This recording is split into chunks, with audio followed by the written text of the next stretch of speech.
Hola gente, hoy vamos a hablar sobre la insuficiencia respiratoria. Entonces el pulmón normal tiene varias funciones. ¿Ah? Una de ellas es la ventilación. La ventilación es el mecanismo que trae el aire con oxígeno desde afuera hacia el pulmón a través de las vías respiratorias, toca la membrana alveolo-capilar allá en el pulmón, hace cambio gaseoso entre oxígeno y dióxido de carbono y sale el aire rico en dióxido de carbono también por las vías aéreas. Eso sería ventilación. La perfusión sería toda la sangre que pasa por el pulmón. Acuérdense que hay lugares en el pulmón que está más perfundido y lugares que están menos perfundidos. Por ejemplo, la base pulmonar cuando el paciente está en pie, parado, es donde hay más perfusión pulmonar. Y los ápices es donde hay menos perfusión pulmonar.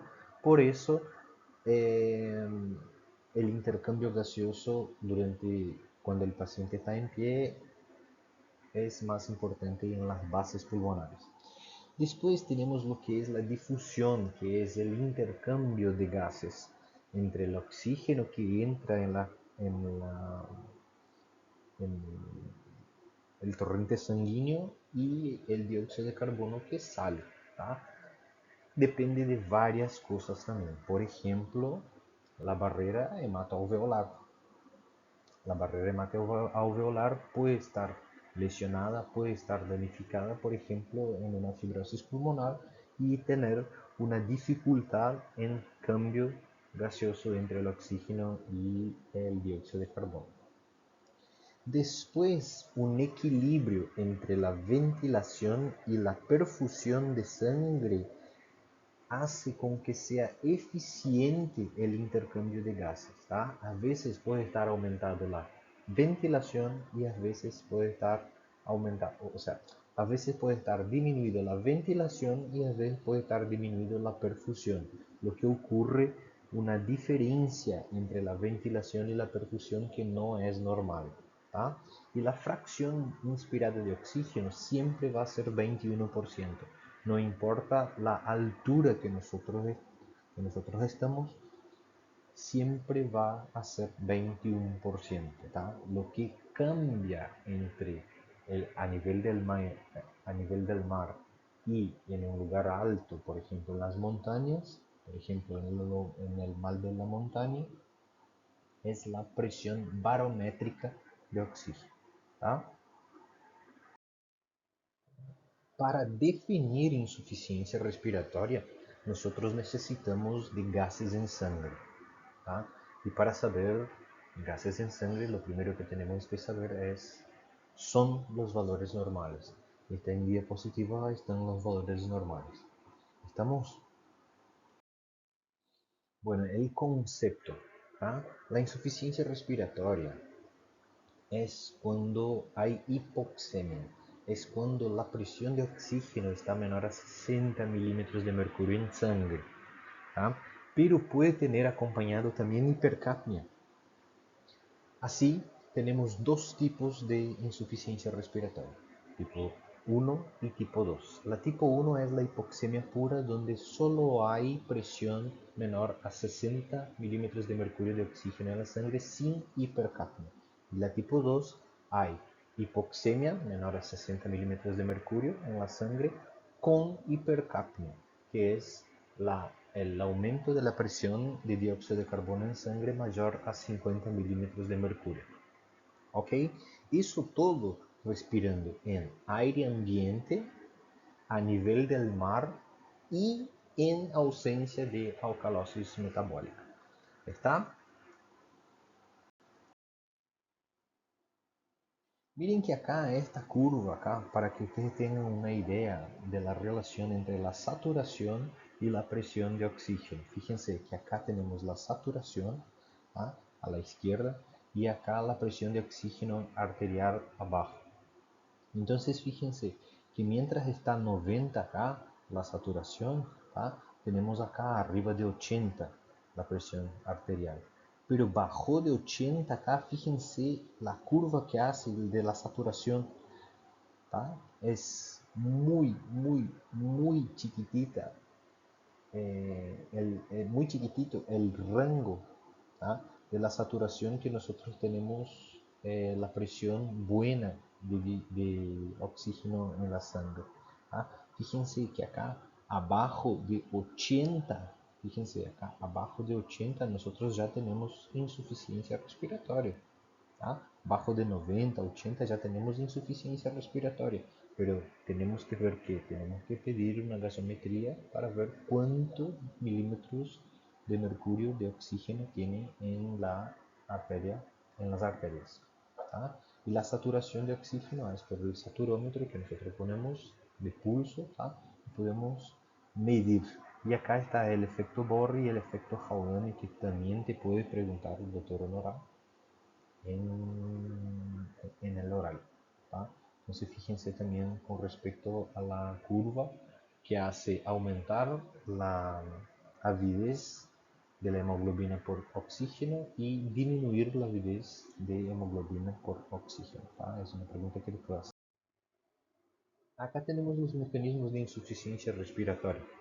¿Tá? Disminución de fracción inspirada de oxígeno, por ejemplo, en un paciente que inhaló humo, ¿tá?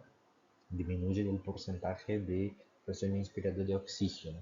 ¿Está? La hipoventilación alveolar tiene un montón de causas, ¿tá? Causas del sistema nervioso central, nervio periférico, caja torácica, eh, placa neuromuscular. Entonces hay un montón de entidades o problemas que te pueden generar una hipoventilación alveolar, y es la hipoventilación alveolar que generalmente te cursa con hipercapnia, ¿tá? Que sería la insuficiencia respiratoria de tipo 2. ¿Ok? La alteración VQ, que es la alteración entre la ventilación y la perfusión de sangre en el pulmón.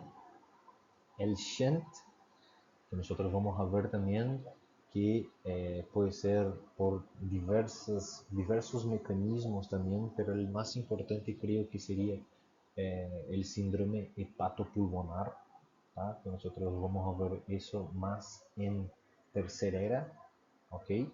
La sangre no pasa por el pulmón, directamente no pasa por el pulmón, entonces si no pasa por el pulmón no va a cargar de oxígeno, ¿tá? Y trastornos de la difusión, principalmente en enfermedades eh,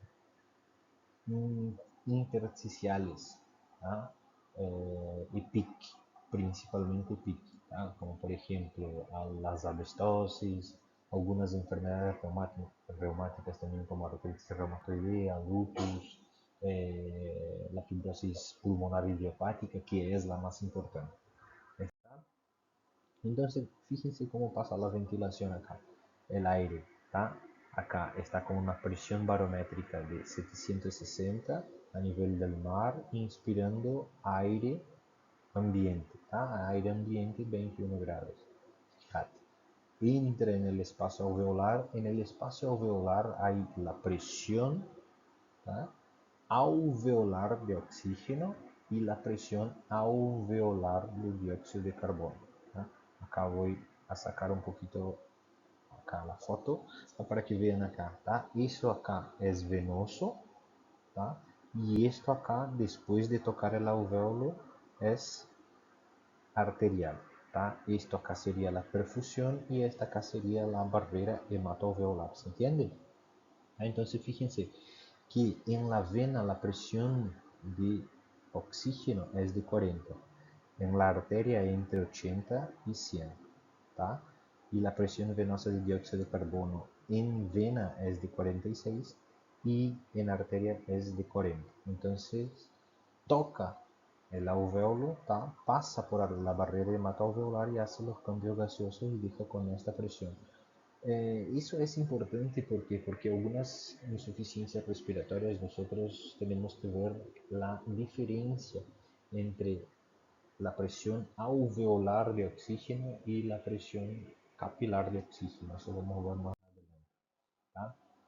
Fíjense, por ejemplo, acá, el gradiente alveolo arterial. ¿Tá? Fíjate acá. En el alveolo, generalmente nosotros tenemos 100 milímetros de mercurio. ¿Tá? Y en la arteria tenemos, en el alveolo tenemos generalmente 110 milímetros de mercurio. Y en la arteria tenemos 100 milímetros de mercurio. ¿Tá? Entonces, si nosotros hacemos la diferencia acá, ves que te da un valor de 10. Fíjense, si está mayor a 20, está alterado. ¿Tá? Y si nosotros hacemos al revés, ¿tá? Dividimos lo que es presión de oxígeno arterial por presión de oxígeno alveolar, vamos a tener un cociente también, ¿tá? Que no puede ser menor a 0,8. ¿Tá? La PAFI también, nosotros vamos a hablar cómo nosotros vamos a evaluar la PAFI. ¿Tá? Entonces, fíjense, los pacientes hipoxémicos con la diferencia entre la presión alveolar de oxígeno y la presión arterial de oxígeno presentan hipoventilación alveolar, es decir, el problema está en la bomba ventilatoria. O sea, que si las presiones de oxígeno entre el alveolo y la arteria están normales, el problema está en la bomba ventilatoria. El problema es hipoventilación. ¿Ah? Ahora fíjense, con los pacientes con la diferencia aumentada pueden presentar desigualdad entre la ventilación y la perfusión o shunt. ¿Ah? Para aclarar la diferencia entre VQ y shunt, nosotros vamos a dar oxígeno al 100% al paciente. Cuando es shunt, no responde al tratamiento. ¿Por qué? Porque la sangre no pasa por el pulmón, entonces no puede oxigenarse. ¿Está bien? Fíjense, entonces acá la interpretación de la diferencia entre el oxígeno alveolar y el oxígeno arterial. ¿Tá? Entonces, la PO2 menor a 60, o sea, hay que tener hipoxemia para hacer eso, ¿tá? Primero de todo. ¿Tá? Hay que tener insuficiencia respiratoria menor a 60. Listo. Vemos la diferencia alveolo-capilar y es normal. Entonces, listo, ya es hipoventilación alveolar. Pero si está aumentado, doy altas dosis de oxígeno, ¿tá? Si corrige la hipoxemia, o sea, si el paciente aumenta la saturación, aumenta la presión de oxígeno en la sangre, es por problema ventilación y perfusión. Ahora, si no corrige, es por shunt. ¿Tá? Listo. ¿Cuál es la afectación orgánica por insuficiencia respiratoria? Nosotros tenemos un montón de mecanismos compensatorios de la insuficiencia respiratoria. Una de ellas es el corazoncito. El corazoncito empieza a tener una frecuencia cardíaca mayor, el gasto cardíaco es mayor. ¿tá? A nivel vascular vamos a tener hipertensión vascular, ¿tá? Con palidez, con frialdad, sudoración. ¿Tá? Y va a aumentar además también la presión capilar pulmonar. ¿Estamos? Después, en el respiratorio, va a aumentar la frecuencia cardíaca, va a tener una hiperpnea, ¿tá? O sea, va a aumentar la frecuencia cardíaca y va a aumentar la amplitud también. El paciente te va a llegar disneico, te va a llegar agitado, ¿tá? Con hambre de aire, ¿está? Va a tener también la utilización de musculatura accesoria, los esternocleidomastoideos, los músculos intercostales, ¿está? Aleteo nasal, puede llegar con cianosis también. Eso nosotros vamos a ver más adelante. ¿Está? A nivel del sistema nervioso central, cefaleas, confusión mental, principalmente la confusión mental. El paciente puede venir muy excitado. Ay, vos puedes pensar que está loco por cualquier otra cosa y el paciente está sufriendo una hipoxemia. ¿Ah? Entonces sería una encefalopatía hipoxémica. ¿Estamos? Fíjense, sonolencia, irritabilidad, ansiedad, convulsiones, coma y la muerte, obviamente. ¿Ah? Afectación orgánica renal y metabólico, la disminución de la dispersión de sodio y agua. Eso va a hacer con que aumente el tonus del sistema renina-angiotensina-aldosterona, va a aumentar la presión, va a tener retención de agua y sodio. ¿Ah? La hipercapnia se presenta con reabsorción crónica del bicarbonato. Obvio, obvio. Porque si nosotros tenemos una hipoxemia, eh, si nosotros tenemos un problema de hipercapnia que se extiende por el tiempo, obviamente el riñón va a tratar de compensar eso con bicarbonato. ¿Tá? Albuminuria y metabolismo es anaeróbico, ¿tá? Con aumento de producción de ácido láctico. Es de ahí donde empieza la acidosis metabólica, ¿tá? Por aumento de ácido láctico, por disminución de metabolismo aeróbico. Estamos a consecuencia de la hipóxia. Sistema hematopoyético va a tener poliglobulia. Eso es importante porque pacientes con poliglobulia, pacientes que ya tienen insuficiencia respiratoria con presiones de oxígeno menor a 50, menor a 55, ya tienen indicaciones, por ejemplo, de hipoxia domiciliar. Hipoxia domiciliar. Tratamiento con oxígeno domiciliario. ¿Tá? Mira, los signos, sí, los signos, acá palidez, sudoración, frialdad, pirolación, bradicardia, hipotensión, agitación psicomotriz, ¿ok?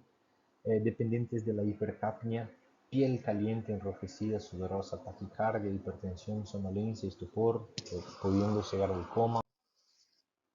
Evaluación del paciente hipercápnico. Las causas de hipercápnica es la caída de ventilación alveolar, o sea, hipoventilación. Este es el mecanismo de la insuficiencia respiratoria con hipercápnica, hipoventilación.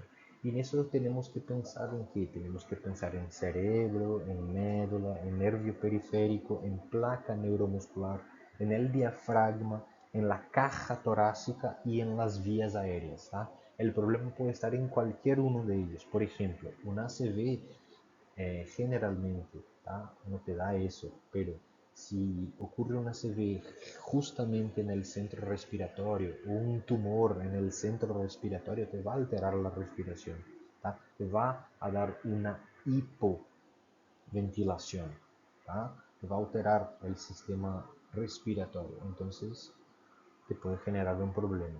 ¿Ah? A nivel, por ejemplo, del nervio frénico, algún problema, por ejemplo, como esclerosis múltiple, como poliomielitis, algún problema en la placa neuromuscular, como por ejemplo Guillain-Barré, por ejemplo la miastenia gravis también te puede dar un problema. Eh, a nivel del diafragma, una hernia diafragmática o cuando se rompe el diafragma tras un trauma abdominal, por ejemplo, ¿tá? Una parálisis diafragmática o un paciente que está haciendo mucho esfuerzo para respirar, y termina fatigando el diafragma, también va a tener una hipoventilación diafragmática. Problemas de la caja torácica, problemas de la caja torácica como por ejemplo la escoliosis, la cifoescoliosis, problemas de fracturas de costillas, esta puede también generar una hipoventilación en el paciente, lo que va a generar una insuficiencia respiratoria crónica. La cifoescoliosis y la escoliosis son en casos que la caja torácica está muy comprometida, muy torcida, ¿tá? Pero sí te puede generar. problemas en la pleura, como por ejemplo el neumotórax. El neumotórax te puede generar hipercapnia, te puede generar también problemas de ventilación. Un cuerpo extraño en la tráquea te puede generar problemas de ventilación también, ¿tá? No va a ventilar, así que vamos a tener también insuficiencia respiratoria y aumento de dióxido de carbono. Está entonces, fíjense, uno, caída de ventilación minuto. Compromiso de la bomba ventilatoria con hipoventilación alveolar. O sea, ¿qué es la ventilación? Aire entra con oxígeno, ¿tá? ¿Por qué? Porque tenemos presión negativa adentro del tórax y el aire sale del pulmón porque tenemos presión positiva adentro del tórax. Entonces ese es el mecanismo de la ventilación.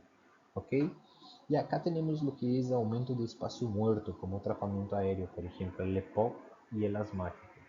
El espacio muerto es donde hay aire pero no hay perfusión. ¿Tá? Entonces también te puede generar lo que es una hipoventilación. ¿Estamos? Exámenes complementarios. Acá le puse gases arteriales porque es lo principal. No podemos diagnosticar una insuficiencia respiratoria sin gases en sangre porque tenemos que saber la presión de oxígeno arterial. La presión de oxígeno arterial tiene que estar menor a 60 milímetros de mercurio. O la presión menor a 60 milímetros con hipercapnia, es el dióxido de carbono mayor a 50. ¿Está? Entonces, necesitamos de gases en sangre en los exámenes complementarios. Vamos a pedir hemograma, claro, vamos a ver si la etiología no es por una infección, por ejemplo, una neumonía, un EPOC exacerbado. ¿Está? Eh, Podemos también ver en el hemograma policitemia o anemia. Acuérdense que la respiración también depende de glóbulos rojos, depende de la respiración celular. El paciente puede tener insuficiencia respiratoria si tiene algún problema en esos sistemas. ¿Ok? La química, a ver si el paciente no tiene una insuficiencia renal. ¿Tá? La glucosa, la cetoacidosis diabética en caso de acidosis metabólica. Enzimas cardíacas, a ver si el paciente no tiene un infarto agudo de miocardio. Péptido natriurético en casos de insuficiencia cardíaca te puede orientar en el diagnóstico. El electrocardiograma, el ecocardiograma, a ver si no tiene ningún problema a nivel del corazón, si la insuficiencia respiratoria puede ser o en el corazón o en un problema en el pulmón o un problema en la sangre o un problema en la respiración celular. Después los imágenes, radiografía de tórax, ¿tá? La angiografía pulmonar, la tomografía, ¿ok? La fibrobroncoscopía, ¿tá? La laringoscopía, la fibrobroncoscopía también puede ser utilizada como estudios complementarios. Acá están algunas causas de insuficiencia respiratoria, son un montón de causas de insuficiencia respiratoria, pero yo creo que nosotros tenemos que memorizar los mecanismos, memorizando los mecanismos y después de los mecanismos nosotros vamos a memorizar las causas de acuerdo al mecanismo, ¿tá? ¿Ok?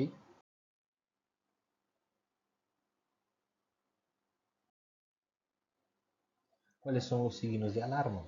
Cianosis, ortopnea, taquipnea progresiva, inestabilidad hemodinámica.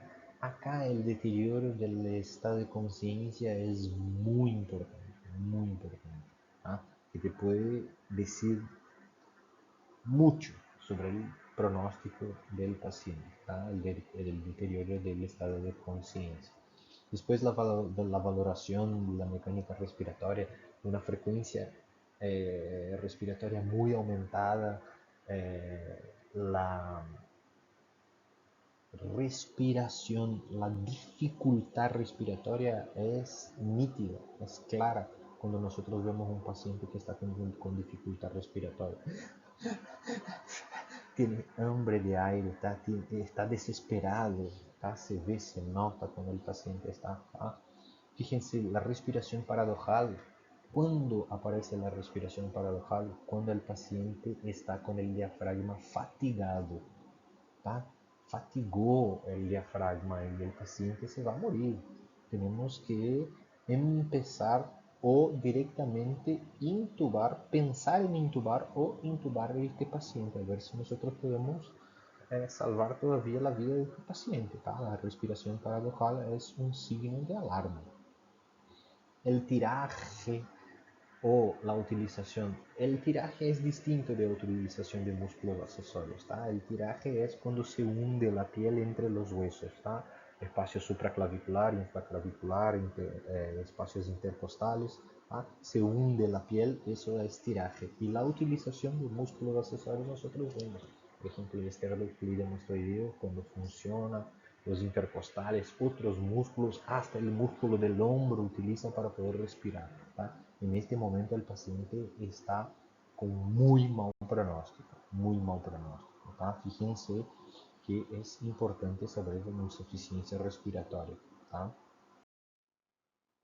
Tratamiento. Bueno, medidas generales, ¿tá? Balance hidroelectrolítico, sensorito, ¿tá? La nutrición, pero principalmente oxígeno. Acá no puse oxígeno, no puse oxígeno, pero principalmente oxígeno. El paciente está con hipoxemia, nosotros vamos a ofrecer oxígeno a este paciente, ¿sí? Con la excepción del paciente POC, ¿tá? Que nosotros vamos a ver cuando veamos de POC. ¿Tá? Que nosotros tenemos que tener un poquito de cuidado que en estos casos el oxígeno puede ser tóxico y terminar matando al paciente. ¿Tá?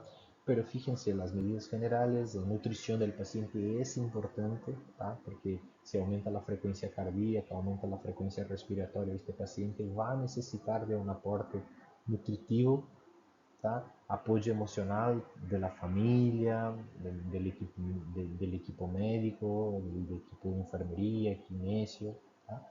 Tratamiento de fiebre, tratamiento de otras enfermedades, además de la fiebre, por ejemplo, tratamiento de la hipertensión, tratamiento de la diabetes, tratamiento de otros problemas metabólicos, tratamiento de la insuficiencia renal crónica, tratamiento de la insuficiencia cardíaca, ¿tá? Tratamiento de otras enfermedades. ¿Ok? EPOC, asma, ¿ok? Higiene de la vía aérea, ¿tá? Y farmacoterapia. Y acá está la famosa oxigenoterapia, la terapia médica que consiste en la administración suplementaria de oxígeno. Principal, ¿tá? Ahí nosotros tenemos las indicaciones, los objetivos de la evaluación de la oxigenoterapia. Indicaciones: pacientes hipoxémicos que necesiten de oxígeno, que saturan menos de 92, menos de 90 tiene la saturación, ¿tá? Ya tiene la presión de oxígeno menor a 80 milímetros de mercurio, pacientes con dificultad respiratoria, de la bomba respiratoria, con la frecuencia respiratoria muy aumentada. Ojo que a veces el paciente puede venir con una frecuencia respiratoria muy aumentada, pero puede ser un ataque de pánico. Nosotros vamos a saturar a este paciente, el paciente está saturando bien, digamos, 98, 99, hasta 100% porque está hiperventilando. ¿Tá? El objetivo es aumentar la presión de oxígeno en sangre. ¿Tá? ¿Para mantener qué? Para mantener el funcionamiento de los órganos, por ejemplo, cerebro, por ejemplo, pulmón, riñón, ¿tá? Principalmente los vitales. Y obviamente no vamos a dejar el paciente sin oxígeno, ¿tá? Pero el objetivo es paulatinamente ir sacando el aporte de oxígeno al paciente, ¿tá? Para que respire, para que llegue un momento y respire aire ambiente a 21%. ¿Tá? La evaluación de la oxigenoterapia va a ser a través de la gasometría y a través del monitor cardíaco que vamos a poner en el paciente, que en todo momento va a estar registrando la saturación del paciente. Está recomendaciones para el inicio de oxigenoterapia, paro cardiorrespiratorio, obvio. ¿Sí? Vamos a intubar al paciente, ¿no? Un paro cardiorrespiratorio. Hipoxemias, fíjense, la presión arterial de oxígeno menor a 60, la saturación menor a 90, Cuando el paciente está inestable hemodinámicamente, vamos a suplementar también con oxígeno, insuficiencia cardíaca o acidosis metabólica con bicarbonato menor a 18,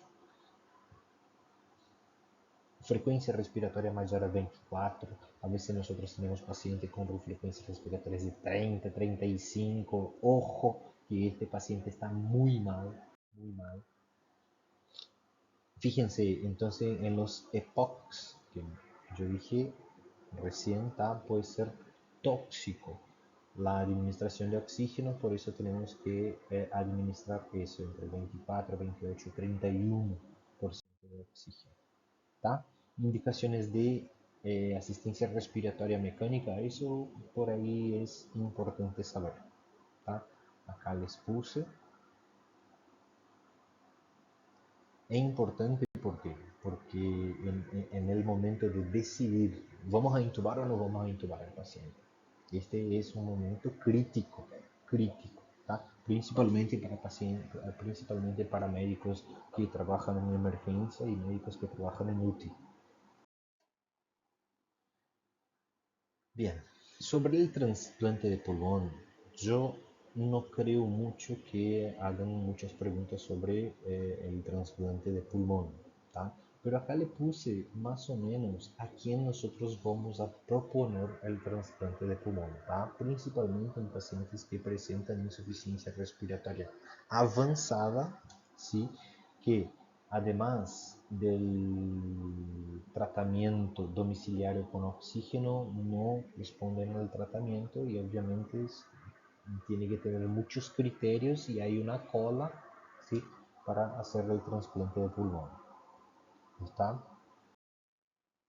Fíjense, en pacientes de POC, por ejemplo, en pacientes con fibrosis quística, en pacientes con fibrosis pulmonar idiopática, en pacientes con hipertensión pulmonar, ¿tá? En el caso de comunicaciones del corazón, también puede ser una, una condición que necesite de trasplante pulmonar. ¿Tá? Acá hay más indicaciones de trasplante pulmonar, como dije, no sé, no estoy seguro si va a preguntar, hacer alguna pregunta sobre trasplante pulmonar. Acá es la insuficiencia respiratoria según el tipo de insuficiencia respiratoria. Y acá quiero hacer una clase, ¿tá? Quiero hacer una clase presencial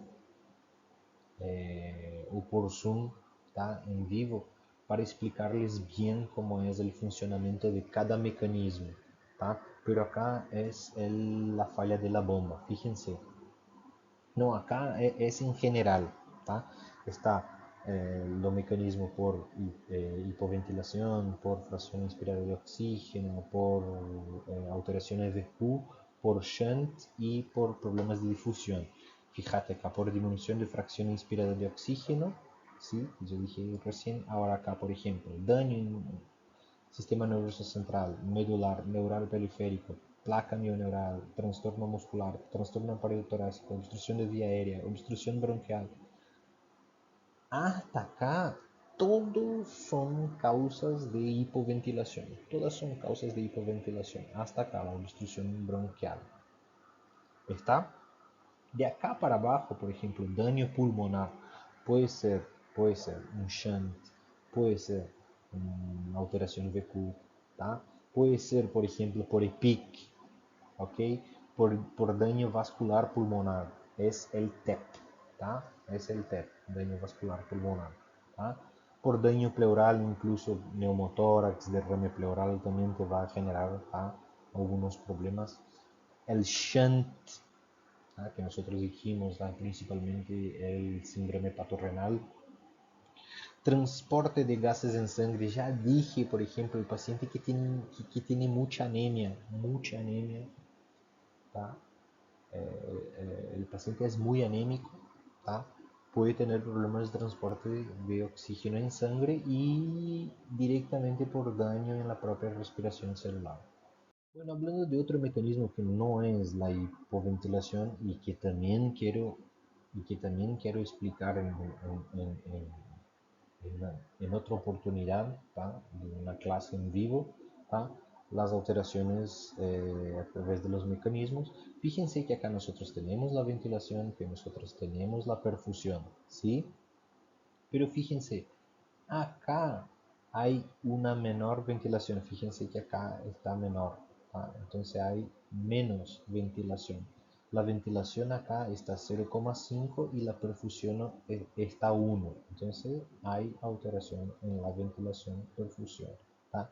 Y acá es al revés. Tiene oxígeno, pero tiene poca presión poca perfusión acá. Por ejemplo, TEP, cardiopatías. Entonces la perfusión de sangre acá está muy disminuida. Fíjense que la ventilación está 1 y la perfusión está por 2. Entonces hay alteración en la relación ventilación-perfusión. ¿Ok? Es la causa más importante de hipoxemia. Puede provocar en algunos casos hipercapnia, o sea, por eso dije, generalmente la que te trae hipercapnia, ¿cuál es? La hipoventilación. Pero la alteración ventilación-perfusión también te puede traer la hipercapnia. ¿Ok? Te puede alterar en dos sentidos, ¿tá? O puede estar alta la relación o puede estar baja la relación. ¿Tá? Acá les puse. Entonces, si está alto, sí, la perfusión se reduce con respecto a la ventilación. Por ejemplo, el TEP. Por otro lado, cuando la ventilación es inadecuada, por ejemplo, asma, bronquitis crónica, el EPOC, por ejemplo. ¿Tá? Y acá les puse la hipoxia en algún grado de hipercapnia, solo se da una desigualdad. ¿Ok? Acá por shunt, mira, por shunt no pasa, no hay oxígeno. La sangre pasa y no hay oxígeno, no pasa por el pulmón. Entonces, si no pasa por el pulmón, no corrige con oxígeno, porque el único lugar donde podemos aportar oxígeno es en el pulmón. Entonces, si la sangre no pasa por el pulmón, no podemos absorber oxígeno. Y en el caso del shunt es cuando la sangre no pasa por el pulmón. En casos, por ejemplo, que hay una comunicación interventricular, que pasa la sangre directamente del ventrículo derecho para el ventrículo izquierdo, pasa directamente, no pasa por el pulmón, entonces vamos a tener lo que es la hipoxemia por shunt. Acá algunas causas, le puse algunas causas. Bien. Después tenemos la alteración de la difusión, que eso solamente hay en fibrosis pulmonar, o sea, en enfermedades EPIC, enfermedades pulmonares intersticiales crónicas. La más importante es la enfermedad pulmonar intersticial idiopática. Fibrosis idiopática, esa es la principal. Entonces fíjense, acá está normal, ¿tá? Y ahí acá, fíjense que este amarillo acá es la barrera hematoalveolar. La barrera hematoalveolar está engrosada, entonces fíjense que acá disminuye. Acá está un poquito engrosada, entonces disminuye un poquito la PA. Pues. Pero acá está muy engrosada, entonces acá disminuye mucho. Y acá te ponen situaciones distintas también. Por ejemplo, fíjate, este sería normal, ¿tá? Este sería el pulmón normal. Este acá que te dice reposo sería el pulmón que ya tiene un grado de fibrosis, ¿tá? Ya tiene un grado de fibrosis. Y este que te dice en ejercicio es el mismo pulmón que tenía fibrosis solo en el ejercicio. O sea, el paciente progresivamente va a aumentar su disnea. Tenemos generalmente vamos a hacer una placa de tórax, una tomografía, una resonancia magnética. Podemos también necesitar de fibrobroncoscopía para saber la etiología de la fibrosis pulmonar. ¿Está bien? La parte final de la insuficiencia respiratoria es el síndrome de distrés respiratorio agudo. El síndrome de distrés respiratorio agudo es una respuesta exagerada frente a una anoxia en el pulmón. Entonces, esta respuesta exagerada frente a la anoxia hace con que inflame todo el pulmón y va a tener edemas, va a tener extravasación de líquido. Con esta extravasación de líquido va a generar edema agudo de pulmón. ¿Por qué? Porque tuvo una respuesta exagerada inflamatoria dentro del pulmón. ¿Tá? Es parecido con una sepsis pulmonar, ¿tá? que va a generar vasodilatación, extravasación de líquido hacia el parénquima pulmonar, que va a causar lo que es el edema pulmonar, ¿tá? Edema no cardiogénico. Entonces, ¿cómo vamos a saber? El edema, entonces tenemos que hacer el diagnóstico diferencial entre el edema no cardiogénico y el edema cardiogénico. ¿Correcto? El edema no cardiogénico, fíjense que la presión capilar pulmonar es menor a 18. ¿Tá? El no cardiogénico, la presión es menor a 18. En el cardiogénico, la presión es mayor a 18. ¿Tá? Nosotros vamos a ver ahora que yo les voy a mostrar cómo nosotros vamos a aferir esta presión. ¿Está bien? La PAFI tiene que estar menor a 200. ¿Tá? Y la PAFI, ¿qué es? Es la presión arterial de oxígeno dividido por la fracción inspirada de oxígeno. Bueno, ya vamos a ver cómo vamos a hacer esta cuenta también, ¿tá? Y si nosotros tenemos normal está mayor a 450, si nosotros ya tenemos lesión está menor a 300 y si nosotros tenemos un síndrome de estrés respiratorio va a estar menor a 200. Y en la rayo X, en la imagen, vamos a tener lo que son las alas de mariposa o imágenes compatibles con edema agudo de pulmón. ¿Tá? Fíjense, este acá, con este pulmonar le puse. Siempre cuido un montón para no escribir mal acá, pero le pongo pulmonar acá. Entonces, la presión capilar pulmonar se toma con el catéter de Swengens. ¿Tá? Fíjense, por una vía venosa central, nosotros ponemos el catéter acá. ¿Tá? Él pasa por la aurícula derecha, pasa por el ventrículo derecho, pasa por la valva acá pulmonar y va y llega hasta los capilares pulmonares y ahí toma la presión, Fíjense que acá tenemos, mira, en la aurícula derecha tenemos una presión de 2 a 6, en el ventrículo derecho tenemos una de 2 a 8 y en la arteria pulmonar tenemos de 2 a 14 hasta un máximo de 4 a 12 hasta un máximo de 14. O sea, la presión pulmonar normal es hasta 14. O sea, en el síndrome de distrés respiratorio agudo, la presión capilar pulmonar está normal, está menor a 18. En el cardiogénico no, en el cardiogénico hay aumento de presión en el ventrículo izquierdo y hay aumento de presión en el capilar pulmonar, va a estar mayor a 18. Este es el diagnóstico diferencial entre el edema agudo de pulmón cardiogénico y el edema agudo de pulmón no cardiogénico. Es importante saber estos criterios. ¿Tá? Entonces, fíjense, la relación PAFI. Para saber la presión arterial de oxígeno necesitamos de qué? De gases en sangre. Necesitamos de gases en sangre. Entonces vamos a pedir gases en sangre. ¿Tá? Entonces vamos a pedir una gasometría arterial y la fracción inspirada de oxígeno. Si el paciente está en aire ambiente es 21%. Pero si el paciente está intubado, allá en el monitor te va a decir cuál es la fracción inspirada de oxígeno por este paciente. ¿Tá? Vos le estás poniendo 30%, 40%, 50%, ¿tá? Entonces, eso sería. Entonces, fíjense, ¿tá? Acá está normal, mayor a 400, acá tenemos hipoxemia leve, ¿tá? 300, acá entre 300 y 200 ya tenemos lesión pulmonar y menor a 200 ya tenemos síndromes de distrés respiratorio. agudo, ¿tá? Fíjate acá, vamos a poner acá. Cálculo de la PAFI mayor a 450 normal, menor a 300 y menor a... Y ahora por último, el imagen de la rayo X, ¿tá?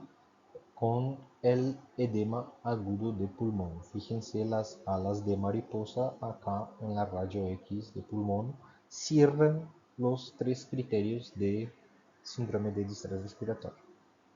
Estas causas de síndrome de distrés respiratorio son las mismas causas de insuficiencia respiratoria. Puede ser por neumonía, sí, puede ser por neumonía. Fibrosis quística, sí, fibrosis quística.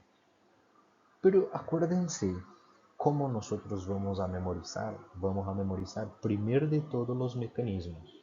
Primero de todos los mecanismos. ¿Cuáles son? Hipotensión. Perdón. ¿Cuáles son? Hipoventilación. Relación ventilación-perfusión. Problemas en la difusión. El shunt y la fracción inspirada de oxígeno.